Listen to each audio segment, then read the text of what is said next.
What's up guys, Jonathan here, and today we're going to be taking a look at the cameras of the Lenovo k6power and we'll be putting it against its faces. By the way, this particular video has been recorded by the front 8 megapixel shooter of the Lenovo k6power. So without further ado, let's get started.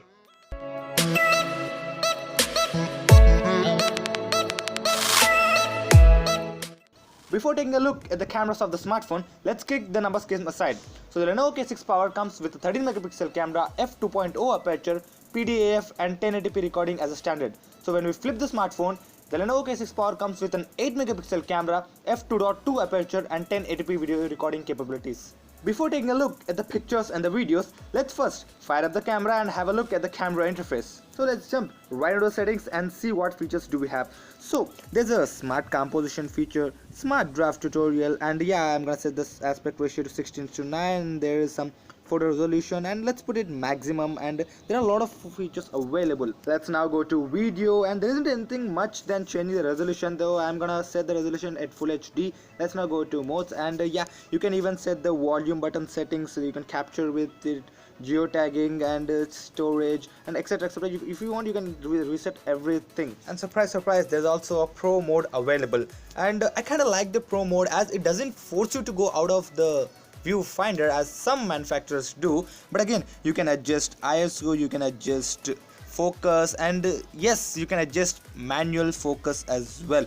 But I would suggest you to stick to manual focus only if some macro shots are needed. Apart from that, yes, it does offer manual focus. Barring that, we also have panorama, art landscape, artistic HDR, which I'll get to that in a bit, fast motion and slow motion, which I'm quite excited to test. But before that, let's take a look at some daylight pictures. The color reproduction is sharp, it's vibrant, and the picture looks very beautiful. Let's take a look at this leaf. It's quite beautiful, and I kind of like this picture a lot. The bokeh effect is just next level. Yes, you can see in this picture as well, and the colors are nicely captured, the leaves are well detailed, and I'm going to show you the difference between HDR and non-HDR. This is a non-HDR picture and this is a HDR picture. You can see the color reproduction is just excellent. Let's take an example, this and this and this. The vibrancy, the detail just increase a lot, and I like this picture a lot. The bokeh is just next level. Let's take a wide shot. This is non-HDR and this is HDR. The excellent bokeh, the excellent color reproduction is just next level. I don't know when I was this excited about any other picture. And surprise, the night shots are too good too. And you can even expect this from big smartphones. And yes, the noise levels are not that high, but yes, the panorama shots are not that good. The panorama stitching is kind of underwhelming.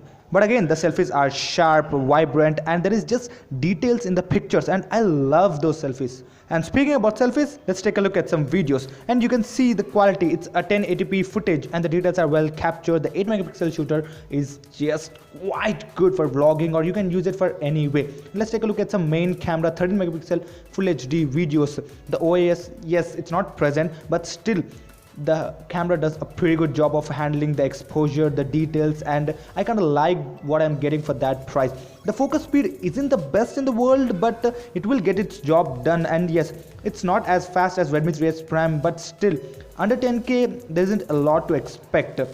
Similar goes for other situations. Let's take a look at other scenario. The focus is just tremendous. I know it's not as good as Redmi 3S Prime, but still I cannot expect much in this price segment. Let's take a look at some other shots, and let's just dive into the exposure control. The exposure compensation is not that bad.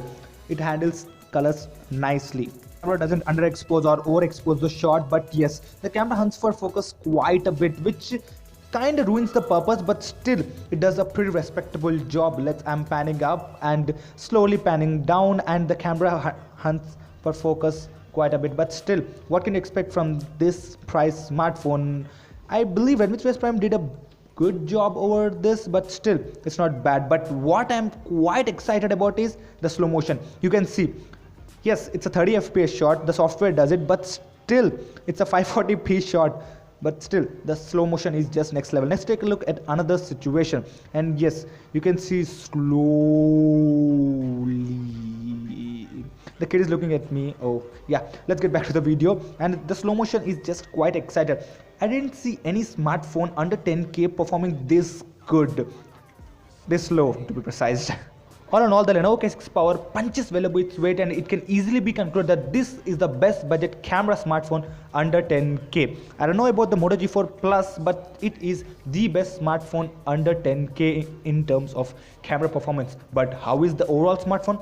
Well, you'd have to wait for our full review, which will be dropping in a couple of days. So stay tuned for that. So that pretty much winds up the video. Hopefully you enjoyed the content. If you did and feeling like the one who's privileged to have an awesome supporting audience like you feeling, make sure to crack that like button. But if you thought this video sucked, you better know what to do. But if you loved it, go ahead and get subscribed. Until then, this has been your host Jonathan from TechTeachers, reminding you to participate in our ongoing New Year special giveaway, for which the links can be found below. Until then, thanks for watching.